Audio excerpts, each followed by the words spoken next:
जेवर एयरपोर्ट में स्थायी नौकरी की मांग को लेकर प्रदर्शन कर रहे इन युवाओं के बारे में चर्चा करने के लिए मेरे साथ भाई मोहित कर्णेश ठाकुर एक बार फिर मौजूद हैं। मोहित भाई, आपके पास भी कॉल गई थी इन लोगों की और मेरे पास भी कल कॉल आई थी कि एक बार फिर हमारी आवाज उठाई जाए। क्या कहेंगे इनके लिए? मांग की है इन लोगों ने। 2 तारीख को इनका इंटरव्यू हुआ था, मतलब 2 तारीख को इनके लिए इंटरव्यू के लिए बुलाया गया था। वहां इन लोगों की जो मांगे थी उन पर वो इंटरव्यू भी खरा नहीं उतरा। इसके अलावा कोई अधिकारी हैं जो अभद्रता की बात कर रहे हैं, ये तमाम स्टूडेंट्स कि हमारे साथ बड़ी अभद्रता से उन्होंने बात की है। तो कैसे देखते हैं आप इनके रोजगार को लेकर, क्योंकि इन लोगों ने ऑप्शन में चुनी है अपनी नौकरी, 5 लाख रुपए के बदले में अपनी नौकरी चुनी है। क्या कहना चाहेंगे? देखिए, जितने भी बच्चे हैं और ये विरोध प्रदर्शन कर रहे हैं बहुत हद तक जायज है, और बहुत हद तक नहीं, ये जायज ही है।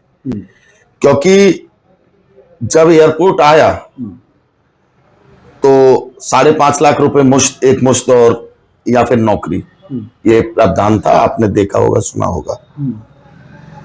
तो 90% लोग ऐसे थे जिन्होंने 5.5 लाख को चुना, लेकिन 10% ऐसे थे जिन्होंने नौकरी को चुना। वो अधिकारियों के कहने पर चुना हो, जनप्रतिनिधियों के कहने पर चुना हो, या किसी के कहने पर चुना हो, क्योंकि उनके लिए नौकरी ज्यादा जरूरी थी। वो अपने फ्यूचर की तरफ देखकर चल रहे थे। दूसरी बात, इनका अभी आपने जिक्र किया, हमने और आपने इनकी खबरों को बड़ी प्राथमिकता से उठाया, तो हमने देखा कि इनमें एमटेक भी है, बीटेक भी है, और पॉलिटेक्निक का डिप्लोमा भी है, जो पूसा मतलब अच्छी रैंक से पास होके अच्छे कॉलेज से इन लोगों के पास डिग्री है। अब इन लोगों को आप चपरासी की नौकरी देंगे, इन लोगों को आप स्वीपर की नौकरी देंगे, तो ये कर पाएंगे? नहीं कर पाएंगे। इन लोगों को इनके हिसाब से नौकरी मिले, एमटेक वाले को एमटेक के हिसाब से नौकरी मिले। और अगर प्राधिकरण के अधिकारी, जेवर एयरपोर्ट से जुड़े अधिकारी चाहें, जनप्रतिनिधि चाहें, तो जेवर एयरपोर्ट के अंदर इन लोगों के लिए उचित वैकेंसियां हो सकती हैं। इनको गुमराह होने की फिर जरूरत नहीं है, बिल्कुल, लेकिन मन से चाहने वाली बात है।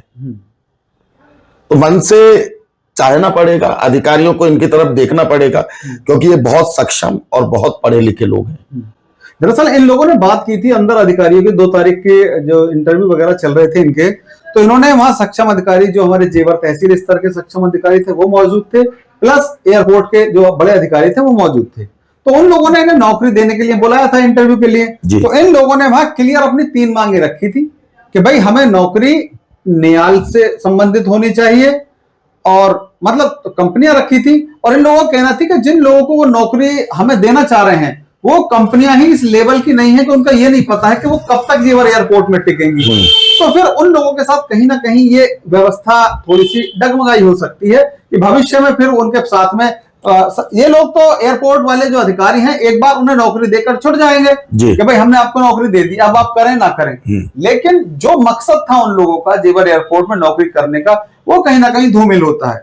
इसके अलावा मोहित भाई, जब ये लोग बाहर निकलते हैं तो जेवर एयरपोर्ट से बाहर यमुना एक्सप्रेसवे पर जेवर विधायक ठाकुर धीरेन्द्र सिंह से इनकी मुलाकात होती है। विधायक द्वारा इन्हें आश्वासन दिया जाता है, सांत्वना दी जाती है कि आपको वही जॉब मिलेगी जिसके आप हकदार हैं। तो जब विधायक कह रहे हैं और अधिकारी कह रहे हैं, तो फिर क्यों विलंब हो रहा है? क्यों इन लोगों को इस तरह से मंदिर परिसर में बैठकर आज धरना प्रदर्शन करना पड़ रहा है? देखिए, सबसे पहले अधिकारियों को, जो नौकरी देने वाले हैं, उनको ये समझना जरूरी है, जो आपने जिक्र किया कंपनी को लेके, कि अगर एक बार नौकरी छोड़ दी तो हमारा पीछा छूट गया। नहीं, इन लोगों को स्थायी नौकरी देनी पड़ेगी। और देनी क्यों पड़ेगी? ये उस समय का प्रावधान था जब जेवर एयरपोर्ट की पहले चरण का अधिग्रहण हो रहा था, भूमि अधिग्रहण हो रहा था। उस वक्त का, बिल्कुल उस वक्त का प्रावधान था ये कि स्थायी नौकरी होगी। मान लीजिए आपने कल को किसी ऐसी कंपनी, सड़क साफ कंपनी में आपने नौकरी दे दी कोई है, और वो 3 महीने में कंपनी उड़ गई। हम तो रोज केस देख रहे हैं, कभी कोई ठेकेदार भाग रहा है, कभी कोई भाग रहा है, कभी कोई कंपनी भाग रही है जेवर एयरपोर्ट से। तो इन चीजों पे गौर करने की जरूरत है, और मैं तो कह रहा हूं कि इन्हें थोड़ा टाइम दें, बच्चों को भी टाइम दें अधिकारी, कि भाई हम 1 महीना दीजिए हमें, हम आपके लिए बेहतर नौकरी तलाशते हैं, लेकिन गुमराह ना करें।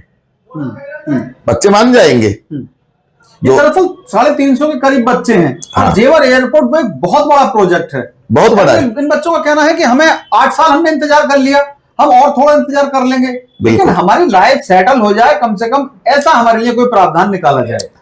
अगले 25 साल तक जेवर एयरपोर्ट में काम चलने वाला है, अगले 25 साल तक।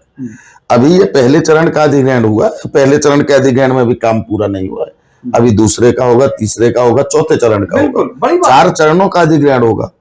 एशिया का सबसे बड़ा और विश्व का नंबर 4 का एयरपोर्ट है।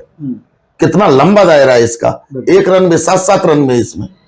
तो अगले 25 साल तक काम चलेगा जेवर एयरपोर्ट पे, निश्चित है। 2050 तक काम चलने वाला है, और एयरपोर्ट पे तो काम वैसे भी चलता ही रहता है। तो अगर सरकार चाहे, अधिकारी चाहे, तो इन लोगों के लिए व्यवस्थाएं बनाई जा सकती हैं। जी। 6 साल से जो ये गुमराह किया जा रहा है, कभी तहसील के अधिकारियों द्वारा, कभी एयरपोर्ट के अधिकारियों द्वारा, ये गलत है और ये जायज नहीं है। बच्चों ने अगर नौकरी चुनी है तो बच्चों को नौकरी दी जानी चाहिए, अधिकारियों के हाथ में, और वो चाहे तो व्यवस्था बना सकते हैं।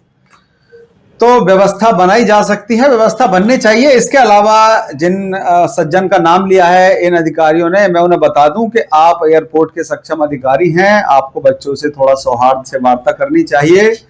मैं एक बार फिर इस पूरे विश्लेषण में अपने भाई मोहित कर्णेश ठाकुर का धन्यवाद करता हूं, जिन्होंने बच्चों के लिए ये आवाज उठाते हुए अपनी बात कही। देखते हैं आने वाले समय में और क्या इन बच्चों के रोजगार के बारे में अपडेट आता है। तब तक आप जुड़े रहिए हमारे साथ, देखते रहिए जेवर प्रेस।